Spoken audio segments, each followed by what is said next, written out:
Hello दोस्तों, स्वागत है आपका अपना चैनल उपेंद्र मैथ में। आज हम लेकर आए हैं भूगोल के महत्वपूर्ण प्रश्न जो कि भारत की नदियों से संबंधित प्रश्न हैं। ये आपका एसएससी, रेलवे, बैंक, इसके अलावा किसी भी स्टेट लेवल एग्जाम की तैयारी कर रहे हैं, सभी के लिए महत्वपूर्ण होने वाला है। इससे पहले यदि आप चैनल पर नए हैं तो चैनल को सब्सक्राइब कर लें, बेल आइकन को दबा लें ताकि हमारे द्वारा डाले गए वीडियो की पल पल की अपडेट आपको मिलती रहें। चलिए देखते हैं। प्रश्न देखने से पहले कुछ जरूरी बातें जान लेते हैं। बिहार के शोक के रूप में किस नदी को जाना जाता है? इसे कोसी नदी के रूप में जाना जाता है। ठीक है। चंबल नदी किसकी उपनदी है? तो ये यमुना की उपनदी है, याद रखिएगा। आगे चलते हैं। रावी, चिनाब, ब्यास तथा सतलज में कौन सिंधु जल प्रणाली की 3 नदियों में से नहीं है जिस पर भारत को पाकिस्तान के साथ सिंधु जल संधि के तहत निमंत्रण मिला? तो चिनाब है। ठीक है। सिंधु जल संधि 1960 में भारत तथा डैश के मध्य एक समझौता किसके साथ हुआ था? तो पाकिस्तान के साथ हुआ था। आगे देख लेते हैं। सही सुमेलित है, यानी कि सिंधु नदी पाकिस्तान देश के साथ समझौता हुआ है, गंगा नदी बांग्लादेश के साथ और कोसी नेपाल के साथ समझौता हुआ है। आगे देख लेते हैं। सिंधु जल समझौते के अनुसार कौन सी नदी पाकिस्तान द्वारा शासित नहीं है? तो रावी। गंगा और ब्रह्मपुत्र की संयुक्त जलधारा किस नाम से जानी जाती है? तो मेघना के नाम से जानी जाती है। आगे देख लेते हैं। वे 2 प्रमुख नदियां कौन सी हैं जो अमरकंटक पठार से निकलती है परंतु वे अलग अलग दिशाओं में बहती हैं? तो नर्मदा और सोन। आगे देख लेते हैं। गोदावरी, कावेरी, कृष्णा एवं बेतवा में कौन सी नदी दक्षिण से उत्तर की ओर प्रवाहित होती है? तो बेतवा। गंगा और ब्रह्मपुत्र नदियों का उद्गम स्थान क्रमशः कहाँ स्थित है? यह उत्तराखंड तथा तिब्बत में है। तवा नदी किसकी सहायक नदी है? तो नर्मदा की सहायक नदी है। आगे देख लेते हैं। सिंधु जल समझौते के अंतर्गत भारत को रावी, सतलज, झेलम एवं ब्यास किस नदी पर विशिष्ट अधिकार नहीं दिया गया? तो झेलम पर नहीं दिया गया है। ठीक है। आगे देखते हैं। हिमालय पार की नदियां कौन सी हैं? ब्रह्मपुत्र है, सिंधु है एवं सतलज है। नर्मदा, ताप्ती, मांडवी तथा महानदी में कौन सी नदी एस्चुरी नहीं बनाती? तो महानदी एस्चुरी नहीं बनाती है। आगे देखते हैं। गोदावरी, नर्मदा तथा सोन में से कौन सी नदी अमरकंटक के पठार या उसके आसपास से नहीं निकलती? तो गोदावरी नहीं निकलती है। इंदौर के समीप स्थित जनापाव पहाड़ी किस नदी का स्रोत है? यह चंबल नदी का स्रोत है। उज्जैन किस नदी किनारे स्थित है? यह शिप्रा नदी किनारे स्थित है। प्रायद्वीपीय भारत की नर्मदा, कावेरी, कृष्णा तथा गोदावरी नदियों में कौन से शेष 3 से विशिष्ट रूप से भिन्न है? तो नर्मदा भिन्न है। भारत के उत्तरी मैदान 3 प्रमुख नदी प्रणालियों से बने हैं जो सिंधु, गंगा और डैश से संबंधित वो ब्रह्मपुत्र नदी हैं। ठीक है। कोसी, झेलम, चिनाब तथा रावी में से कौन सी नदी का उद्गम नेपाल में है और वह गंगा नदी में आकर मिलती है? तो कोसी है। अगला देखते हैं। सतलज, घाघरा, बेतवा तथा ताप्ती नदियों में से कौन सी नदी भारत से होकर पाकिस्तान में जाती है? तो सतलज नदी भारत से होकर पाकिस्तान में जाती है। भारत की सबसे लंबी नदी के नाम बताइए? तो वह गंगा है। भारत के दक्षिणी प्रायद्वीप में कौन सी नदी देश के दूसरे सबसे बड़े नदी क्षेत्र का निर्माण करती है? तो गोदावरी निर्माण करती है। कहाँ पर भागीरथी और अलकनंदा नदी मिलने से गंगा बनती है? तो देवप्रयाग में। दक्षिण गंगोत्री क्या है? तो अमरकंटक में स्थित स्वचालित स्टेशन है। ठीक है। प्रायद्वीप भारत की सबसे लंबी नदी कौन सी है? तो गोदावरी है। गंगा नदी और सिंधु नदी तंत्र के बीच कौन सा क्षेत्र है जो जल क्षेत्र को पृथक करता है? तो अम्बाला है। ठीक है। पंजाब में बड़ी संख्या में अपलावन नहर हैं। इनमें जल कहाँ से आता है? तो सतलज नदी से आता है। सियाचिन ग्लेशियर के पिघलने से बना पानी किस नदी का मुख्य स्रोत है? तो नुब्रा नदी का है। किस नदी के बेसिन को भारत में उत्तरी 10 राज्यों द्वारा बांटा गया है? तो गंगा नदी। गंगा, ब्रह्मपुत्र, गोदावरी तथा ताप्ती में कौन सी नदी मुहाना यानी डेल्टा नहीं बनाती? तो ताप्ती नहीं बनाती है। ठीक है। आगे देखते हैं।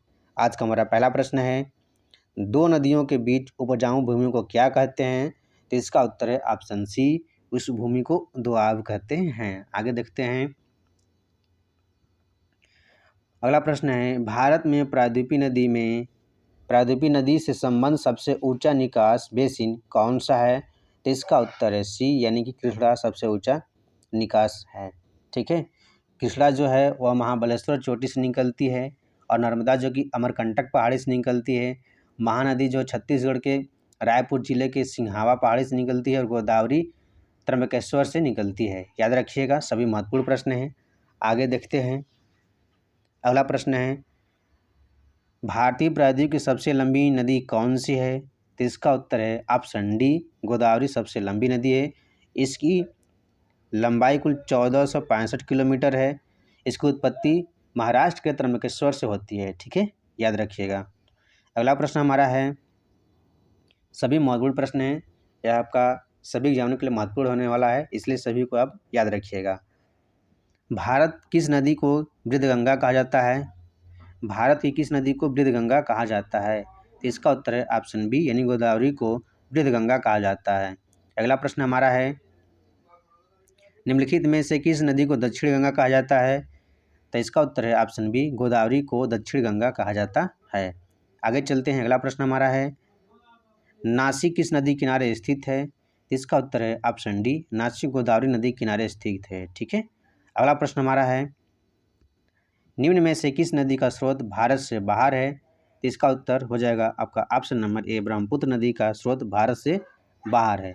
ठीक है, यह तिब्बत के चमायोंडिंग हिमानी से निकलती है। ठीक है, तिब्बत में इसे सांगपो कहते हैं। क्या कहते हैं? सांगपो कहते हैं।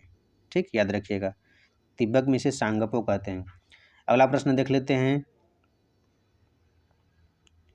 तिब्बत में सांगपो कहलाने वाली नदी कौन सी है? तो इसका उत्तर है आपका ऑप्शन नंबर बी, ब्रह्मपुत्र नदी है। अगला प्रश्न है, सिंधु नदी का उद्गम स्रोत है, मतलब सिंधु नदी कहाँ से उद्गम होता है? तो इसका उत्तर है ऑप्शन नंबर डी, कैलाश पर्वतमाला से होता है। ठीक है, जो कैलाश पर्वतमाला है वह तिब्बत में स्थित है, जो कि ट्रांस हिमालय का भाग है। ठीक है, याद रखिएगा। आगे चलते हैं। अगला प्रश्न हमारा है, निम्न में कौन सी नदी हिमालय से परे की नदी है? इसका उत्तर है ऑप्शन सी, यानी कि यह सतलज नदी, जो कि हिमालय से परे है। बाकी गंगा, यमुना, रावी हिमालय की नदियां हैं। आगे चलते हैं। अगला प्रश्न है, निम्नलिखित में से कौन सी नदी भारतीय भूक्षेत्र से नहीं निकलती? इसका उत्तर है ऑप्शन नंबर सी और बी। सी और बी यह भारत भूक्षेत्र से नहीं निकलती हैं। ठीक है, जो ब्रह्मपुत्र नदी है वह तिब्बत से निकलती है, तथा सतलज नदी भी तिब्बत के राकस ताल से निकलती है। ठीक है, राकस ताल से निकलती है, याद रखिएगा। आगे चलते हैं। अगला प्रश्न हमारा है, निम्नलिखित में से कौन सी नदी हिमालय से पार से निकलती हैं? तो इसका उत्तर है ऑप्शन ए, सिंधु नदी। ठीक है, याद रखिएगा। अगला प्रश्न हमारा है, भारत में कौन सी नदी को खुला नाला कहा जाता है? तो यह यमुना को खुला नाला कहा जाता है, यानी कि ऑप्शन नंबर बी होगा। अगला देखते हैं। अगला प्रश्न हमारा है, भारत में कौन सी नदी विभ्रंश घाटी में बहती हैं? तो इसका उत्तर है आपका ऑप्शन नंबर ए और डी, यानी कि नर्मदा और ताप्ती विभ्रंश घाटी में बहती हैं। ठीक है, नर्मदा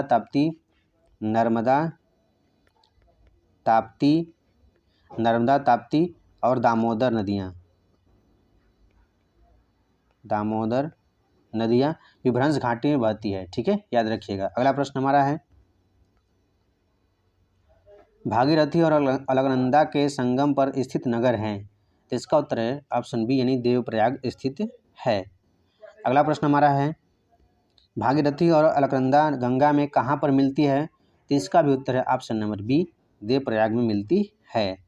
अगला प्रश्न हमारा होगा, भागीरथी और अलकनंदा का संगम कहाँ पर होता है?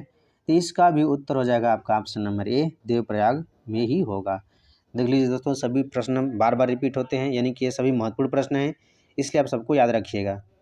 अगला प्रश्न है हमारा, निम्नलिखित में से भारत में तलछट और परिवाहित करने वाली प्रमुख नदी कौन सी है? तो इसका उत्तर है ऑप्शन ए, गंगा नदी है। अगला प्रश्न है, निम्नलिखित में से कौन सी नदी अपना रास्ता बदलते रहने के लिए प्रसिद्ध है? तो इसका उत्तर है ऑप्शन बी, कोसी नदी जो है कि अपना रास्ता बदलती रहती है। अगला प्रश्न है, बिहार का शोक है, तो बिहार का शोक कौन सी है? कोसी नदी है। अगला प्रश्न हमारा है, भारत की निम्न नदियों में से कौन सी डेल्टा नहीं बनाती? इसका उत्तर है आपका ऑप्शन नंबर डी, ताप्ती नदी डेल्टा नहीं बनाती, बाकी गंगा, गोदावरी, महानदी ये सब डेल्टा बनाती हैं। अगला प्रश्न हमारा है,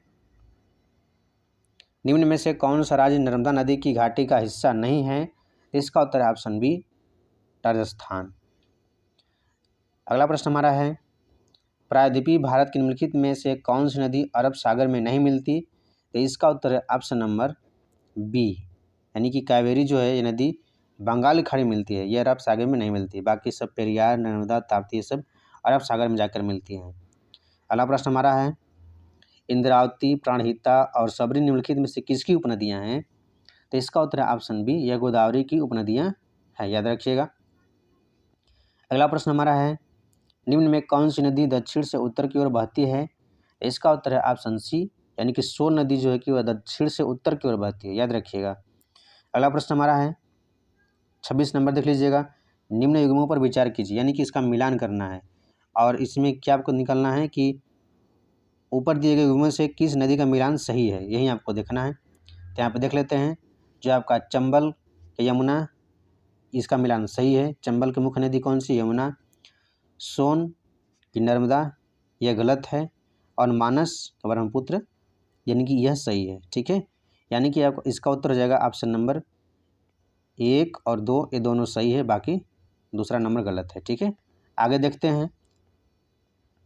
अगला प्रश्न है, निम्नलिखित में से कौन सी नदी ज्वार यानी नदमुख एस्चुरी बनाती है? तो इसका उत्तर है आपका ऑप्शन नंबर ए, नर्मदा नदी जो कि एस्चुरी बनाती है। अगला प्रश्न है, निम्नलिखित में से कौन सी नदी अंततः अरब सागर में गिरती है? तो इसका भी उत्तर है आपका ऑप्शन नंबर बी, नर्मदा नदी अरब सागर में गिरती है। ठीक है, बाकी कावेरी, गंगा, यमुना ये सब बंगाल की खाड़ी में गिरती हैं, याद रखिएगा। अगला प्रश्न है, निम्नलिखित में से कौन सी भागीरथी नदी पश्चिम की ओर बहती है तथा अरब सागर में गिरती है? तो इसका उत्तर है आपका ऑप्शन नंबर ए, नर्मदा नदी। ठीक है, नर्मदा नदी जो कि अरब सागर में गिरती है, याद रखिएगा। गंगा, महानदी, गोदावरी, ठीक है, गोदावरी ये सब बंगाल की खाड़ी में गिरती हैं, याद रखिएगा। अगला प्रश्न हमारा है, विजयवाड़ा किस नदी किनारे स्थित है? तो विजयवाड़ा आपका कृष्णा नदी किनारे स्थित है। अगला प्रश्न हमारा है, सतपुड़ा और बिंद के बीच कौन सी नदी बहती है? तो सतपुड़ा और बिंद के बीच नर्मदा नदी बहती है, जो कि ऑप्शन नंबर डी होगा। अगला प्रश्न हमारा है, निम्नलिखित में से कौन सी नदी बिंद सतपुड़ा पर्वत श्रेणी के बीच बहती है? तो इसका उत्तर है आपका ऑप्शन नंबर डी, नर्मदा नदी बहती है। अगला प्रश्न देखते हैं, हमारा अगला प्रश्न है, इसको मिलान करना देख लेते हैं। जबलपुर जो है यह नर्मदा नदी पर स्थित है। ठीक है, और जो पेरिस है वह आपका सी नदी पर स्थित है। ठीक है, और लंदन जो है कि टेम्स नदी पर स्थित है, और लाहौर जो है कि रावी नदी पर स्थित है। ठीक है, याद रखिएगा। आगे चलते हैं, अगला प्रश्न हमारा है, निम्नलिखित में से किस नदी का संबंध पंजाब से नहीं है? तो इसका उत्तर जाएगा ऑप्शन नंबर डी, यानी कि ताप्ती का संबंध पंजाब से नहीं है। अगला प्रश्न है, सूरत किस नदी के तट पर स्थित है? तो सूरत आपका ताप्ती नदी के तट पर स्थित है। अगला प्रश्न हमारा है, भारतीय मरुस्थल की एक महत्वपूर्ण नदी है? तो भारतीय मरुस्थल की महत्वपूर्ण नदी लूनी है, याद रखिएगा। अगला प्रश्न हमारा है, भारत की किस नदी का अंतर्देशीय जल निकास है? तो इसका है लूनी नदी का अंतर्देशीय जल निकास है। ठीक है, आगे देखते हैं, भारत का कृत्रिम बंदरगाह कौन सा है? कृत्रिम बंदरगाह आपका चेन्नई या मद्रास है, याद रखिएगा। अगला प्रश्न हमारा है, माजुली संसार का सबसे बड़ा नदी द्वीप किस राज्य में स्थित है? तो माजुली आपका असम में स्थित है। ठीक है, हमारा अगला प्रश्न है, भारत में कितने मुख्य बंदरगाह हैं? तो भारत में 12 मुख्य बंदरगाह हैं। दोस्तों, आज का हमारा वीडियो कंप्लीट होता है। यदि वीडियो पसंद है तो वीडियो को लाइक, शेयर और चैनल को सब्सक्राइब जरूर करें। आज के लिए धन्यवाद, मिलते हैं नेक्स्ट वीडियो में।